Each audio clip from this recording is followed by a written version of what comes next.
هذه مجموعة تمرد رسالتها وصلت إلى كل نقطة في مصر حتى من قبل 30 يونيو. طب في ناس بتقول ان التخوف مش من الاخوان، التخوف من انصار حازم ابو اسماعيل، تخوف من جهاديين، من الناس اللي جت من بره اللي سمح لهم الرئيس يدخلوا. اسمعيني كلمه انا بقولها كثيرا، هذه كلها اسود من الكاوتش، اسود من كاوتش او الاسفنج. في مواجهه الدوله المصريه اذا حزمت امرها على مواجهه صحيحه مع هذا التطرف كله ستقضي عليه.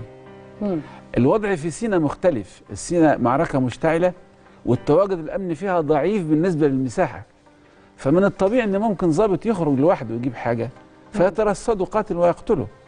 يعني هذه مسألة في حدود الجغرافيا الموجود فيها الضباط، في حدود البيئة الذين يتحركون في وسطها، ممكن يحصل أن ضابط يغتال أو كذا إلى آخره.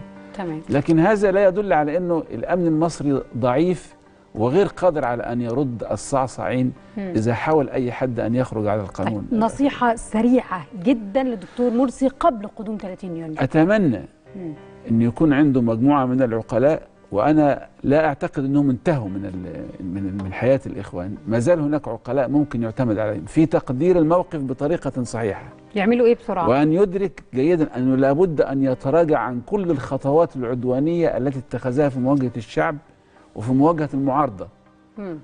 حنسه بالوعد، عدم مشاركتهم في السلطة، الوزراء اللي بيجوا ب30,000 جنيه سندوتشات، الوزراء الإخوانيين الآن اللي بيقال في وزارة الاستثمار ولا آخره، نهب المال العام لناس بتاخد رواتب في مجالس تشريعية عطلانة أصلا، لا قيمة لما تصدره من تشريعات بكل الطريقة. يعني يطلع يتراجع، يعتذر للشعب ويقول يعتذر للشعب ويقول أخطأت. أنا أقبل مبدأ الانتخابات الرئاسية المبكرة، وأن ندخل في المرحلة الانتقالية كما كان معدل لها عقب انتصار ثورة 25 يناير.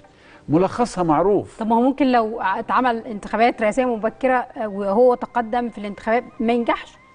ضمن حزمة التغييرات هو ينجح، يبقى كويس جدا، مش مشكلة.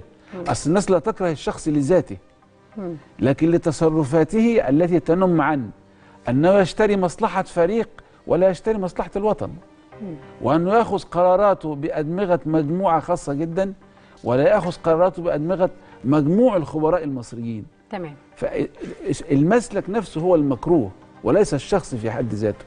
ولو فعل هذا أي واحد يساري أو ليبرالي، الشعب كان هيقف من نفس الموقف، يلتف حوله، يعني كان سيقاومه. إذا كان في السلطة شخص أيا كان انتمائه العقائدي ثم يخطئ في القانون ويخطئ في الانتماء الوطني، لازم الناس هتقاومه.